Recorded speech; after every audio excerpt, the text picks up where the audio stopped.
Okay, everyone, so today we're going to look at booming business in the 1920s. So once again, here are our objectives and standards to connect the growth of the automobile industry with the rise of urban sprawl, and we'll learn what that vocab word means in the lesson, and also to explain how Americans and their lives were changed by the automobile, and also, as usual, our standards are there too if you'd like to take a look at them. Vocabulary preview, once again, today our main word we're going to look at is urban sprawl. Okay, so think about this. How has the automobile made daily life easier?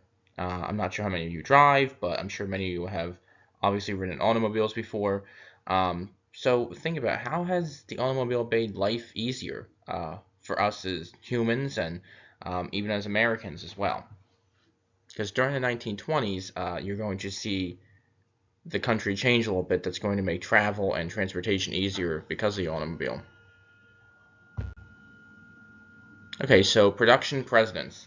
So President Calvin Coolidge was a pro-business leader, which means he was in favor of keeping taxes low, and he also held a belief that government should stay out of businesses as much as possible. So he doesn't want to, control businesses too much. He wants businesses to make their own decisions. They know how to run their companies the best, and so because of this, manufacturing is going to soar across the board, but especially with automobiles, and also we're going to see the airplane industry come to a rise during this period as well. So America and the automobile. So as productivity increased, so did wages. So as factories are producing more things, people are going to be making more money at their jobs and at work, so they can afford more things like automobiles. Um, Also, paved roads are going to come about during this time, which is going to make it easier for travel. I'm sure many of you have maybe driven down a dirt road or seen dirt roads in movies. Obviously, very bumpy and kind of winding. So paved roads are going to obviously make it easier for people to travel and safer for people to travel as well. Homes are also going to be built with carports and garages and driveways. We're going to see those type of things come forth during this time period.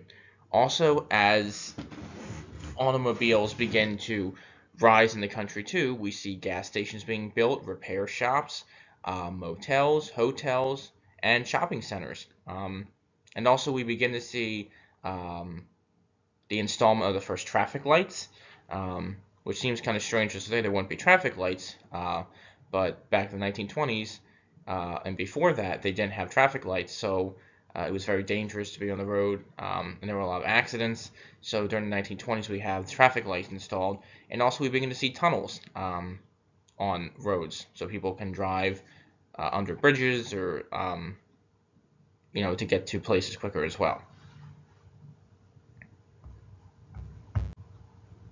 Okay, so Americans on the go. So because of automobiles and paved roads, Americans were able to travel from isolated areas to shopping centers and entertainment venues from now on. They could also travel to distant places. You start to see vacations start to become more popular with Americans.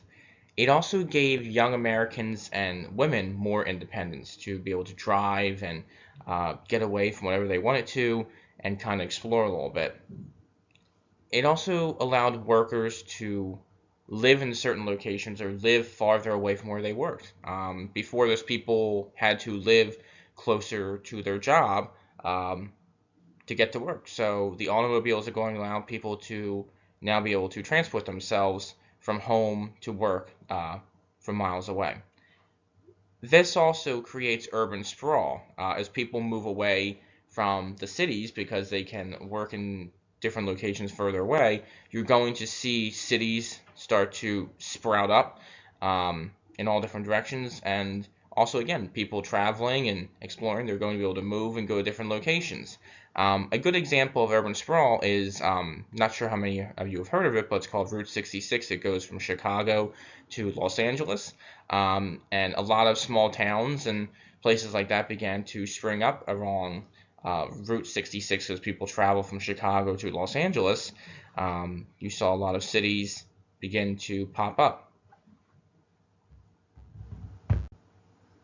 So besides the automobile industry benefiting just Americans in general, it also benefited the industry.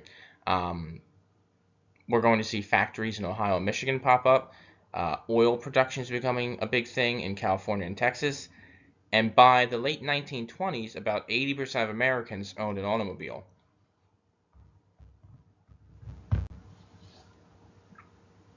So the other business that is going to begin to take flight, literally, I guess, um, is the airplane business.